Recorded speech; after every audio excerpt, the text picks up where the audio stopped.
அகிலம் டிவி நேயர்களுக்கு வணக்கம். இன்றைய பிரதான செய்திகள். முதலில் தலைப்புச் செய்திகள்.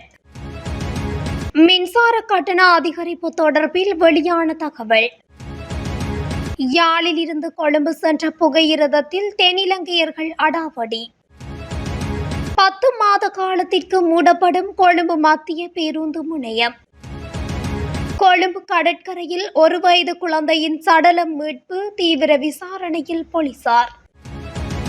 செம்மணி வழக்கில் பெரும் எதிர்பார்ப்பு. சீரற்ற வானிலையால் பாதிக்கப்பட்ட மொனராகலை மக்களுக்கு நிவாரணம்.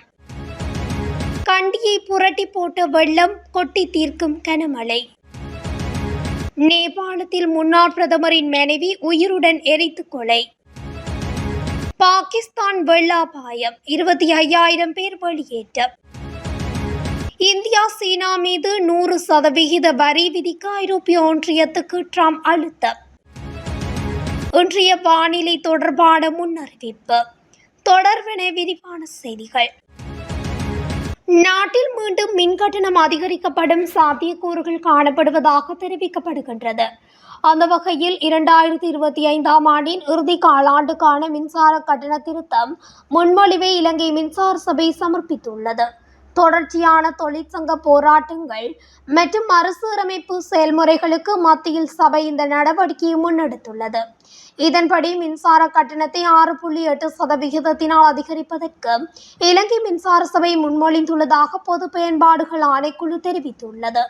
அத்துடன் இது தொடர்பான வாய்மொழி மூல பொது ஆலோசனைகள் பெறும் நடவடிக்கையினை எதிர்வரும் 18ஆம் தேதி ஆரம்பிப்பதற்கு திட்டமிடப்பட்டுள்ளது. இதன்படி எழுத்துப்பூர்வ சமர்ப்பிப்புகளை எதிர்வரும் அக்டோபர் மாதம் 7ஆம் தேதிக்கு முன்னதாக முன்வைக்க முடியும் எனவும் பொது பயன்பாடுகள் ஆணைக்குழு அறிவித்துள்ளது.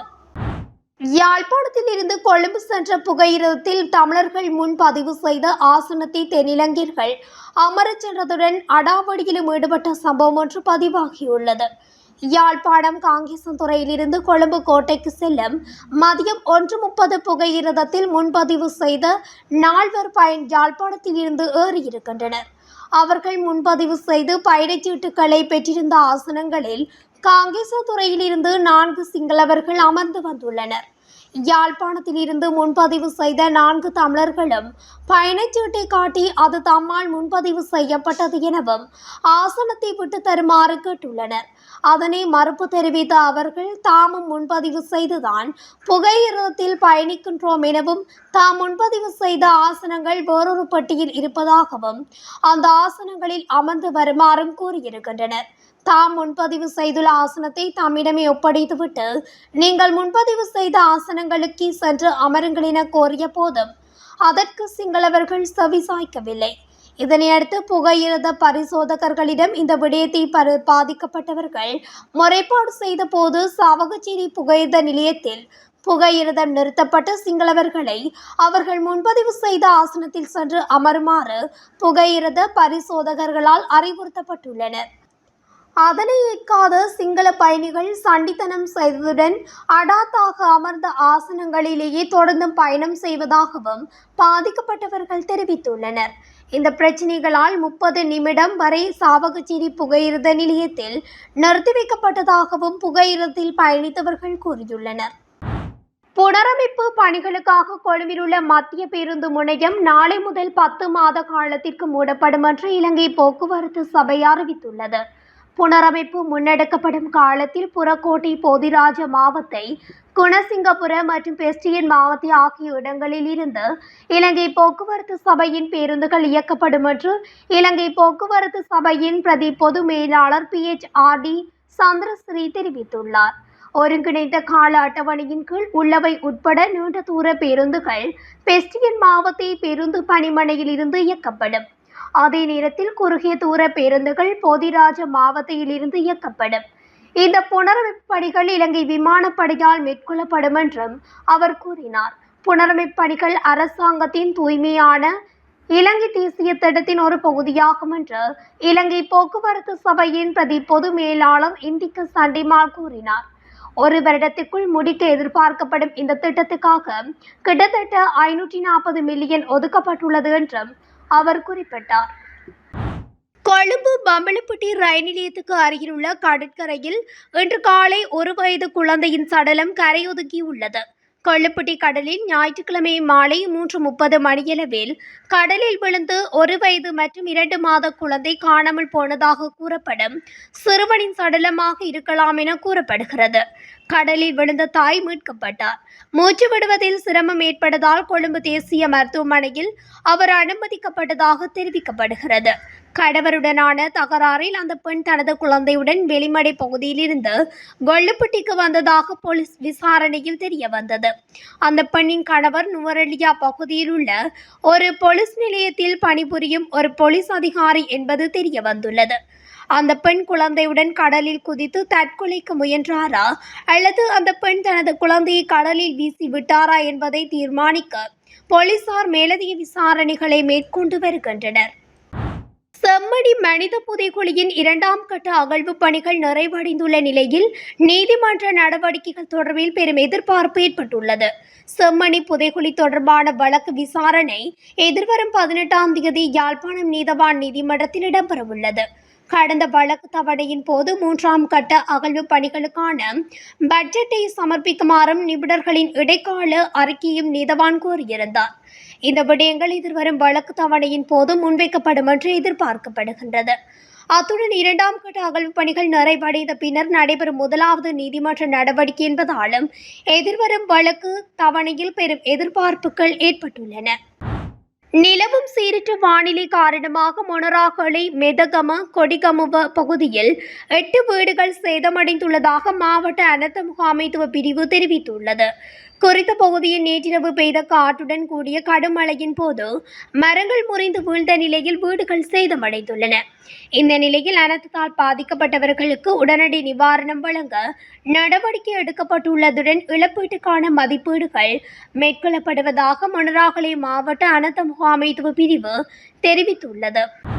கடும் மழை காரணமாக கண்டியில் பல பகுதிகள் வெள்ளத்தில் மூழ்கிய நிலையில் காணப்படுகின்றன. இதனால் போக்குவரத்து நடவடிக்கைகள் தடைப்பட்டுள்ளதுடன் பயணிகள் பெரும் சிரமத்தை எதிர்கொண்டுள்ளனர். அத்துடன் கண்டியில் ஏற்பட்ட திடீர் வெள்ளப்பெருக்கினால் வாகனங்களும் அடித்து செல்லும் காட்சிகளும் பதிவாகியுள்ளது. மேலும் நாட்டின் சில பகுதிகளில் இன்று மழையுடனான காலநிலை நிலவும் என வளிமண்டலவியல் திணைக்களம் எதிர்வு கூறியுள்ளமை குறிப்பிடத்தக்கது. நேபாள அரசால் சமூக ஊடக தளங்களுக்கு விதிக்கப்பட்ட தடையை தொடர்ந்து இளைஞர்கள் அணிதிரண்டு தலைநகர் காத்மாண்டுவில் திங்கட்கிழமை பெரும் போராட்டத்தில் ஈடுபட்டனர். இந்த நிலையில் போராட்டம் கலவரமாக வெடித்தது. இந்நிலையில் போராட்டத்தினால் சிதைந்து போன நேபாளத்தில் முன்னாள் பிரதமரின் மனைவி உயிருடன் எரித்துக் கொல்லப்பட்டதாக அங்குள்ள ஊடகங்கள் தெரிவித்தன. கலவரத்தில் நேபாள முன்னாள் பிரதமர் ஜாலாநாத் கானலின் மனைவி ராஜ்யலட்சுமி வித்ராகர் செவ்வாய்க்கிழமை உயிரிழந்தார். காத்மாண்டுவில் உள்ள டல்லு பகுதியில் அவர் வசித்து வந்த வீட்டுக்கு போராட்டக்காரர்கள் தீ வைத்தனர். அதில் வீடு தீக்கிரையானது. இந்த சூழலில் மிகுந்த சிரமத்துக்கிடையே உயிருடன் வெளியே மீட்கப்பட்டு மருத்துவமனையில் அனுமதிக்கப்பட்ட ராஜலட்சுமி சிகிச்சை பலனின்றி இன்று உயிரிழந்தார். இந்த தகவலை அவர் தம் குடும்பத்துக்கு நெருக்கமான வட்டாரங்கள் தெரிவித்துள்ளதாக அங்குள்ள ஊடகங்கள் தெரிவித்தன. பாகிஸ்தானின் கிழக்கு பஞ்சாப் மாகாணத்தில் உள்ள ஜாலால்பூர் பிர்வாலா நகரில் ஓடுமாறுகளில் வெள்ளம் பெருக்கெடுத்ததால் 25,000க்கும் மேற்பட்டோர் பாதுகாப்பான இடங்களுக்கு வெளியேற்றப்பட்டனர். ஞாயிறு இரவு தொடங்கிய மீட்பு நடவடிக்கை திங்கட்கிழமை காலை வரை நீடித்தது. அந்த பகுதியில் ஏராளமானவர்கள் இன்னும் வெள்ளத்தில் சிக்கியுள்ளதாகவும் மீட்பு பணிகள் துரிதப்படுத்தப்பட வேண்டும் என்று உள்ளூர் வாசிகள் வலியுறுத்தினர். இந்தியா சீனா மீது 100% வரியை விதிக்குமாறு ஐரோப்பிய ஒன்றியத்துக்கு அமெரிக்கா கோரிக்கை விடுத்துள்ளதாக வெளிநாட்டு ஊடகங்கள் செய்தி வெளியிட்டுள்ளன. ரஷ்யாவை தனிமைப்படுத்தும் நோக்கில் அந்நாட்டில் இருந்து மசகு எண்ணெய் வாங்கும் இந்தியா மீது 50% வரி உட்பட சீனாவுக்கும் அமெரிக்கா வரியை விதித்தமையும் குறிப்பிடத்தக்கது. இருப்பினும் இந்தியாவும் சீனாவும் தொடர்ந்து ரஷ்யாவிடம் மசகு எண்ணெய் வாங்கிக் கொண்டுதான் இருக்கின்றன.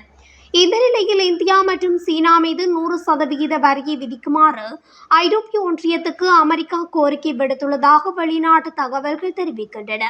அமெரிக்காவில் நடைபெற்ற ஒரு மாநாட்டில் பங்கேற்ற ஐரோப்பிய ஒன்றியத்தின் தூதர்களிடம் நீங்கள் 100% வரியை விதித்தால் நாங்களும் 100% வரியை விதிக்க தயாராக இருக்கின்றோம் என்று அமெரிக்க அதிகாரிகள் கூறியதாக தகவல் வெளியாகியுள்ளது.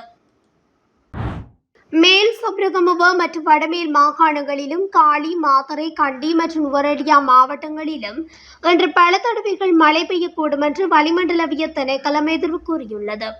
கிழக்கு மற்றும் ஊவா மாகாணங்களிலும் முல்லைத்தீவு மாவட்டத்திலும் பிற்பகல் அல்லது மாலை வேளைகளில் அல்லது இரவு வேளைகளில் மழையுடன் கூடிய வானிலை எச்சரிக்கை நிலவக்கூடும் என்று தெரிவிக்கப்பட்டுள்ளது. சில இடங்களில் 50 மில்லிமீட்டருக்கும் அதிகமான ஓரளவு பலத்த மழை பெய்யக்கூடும். இடியுடன் கூடிய மழையுடன் தற்காலிக பலத்த காற்று மற்றும் மின்னல் தாக்கங்களால் ஏற்படும் அபாயங்களை குறைப்பதற்கு தேவையான நடவடிக்கைகளை எடுத்துக் கொள்ளுமாறு வளிமண்டலவிய திணைக்களம் பொதுமக்களை கேட்டுக்கொண்டுள்ளது. இத்துடன் அகிலம் டிவியின் இன்றைய பிரதான செய்திகள் நிறைவடைகின்றன. தொடர்ச்சியாக செய்திகளை அறிந்து கொள்ள அகிலம் டிவி ஊடகத்துடன் இணைந்திருங்கள். நன்றி, வணக்கம்.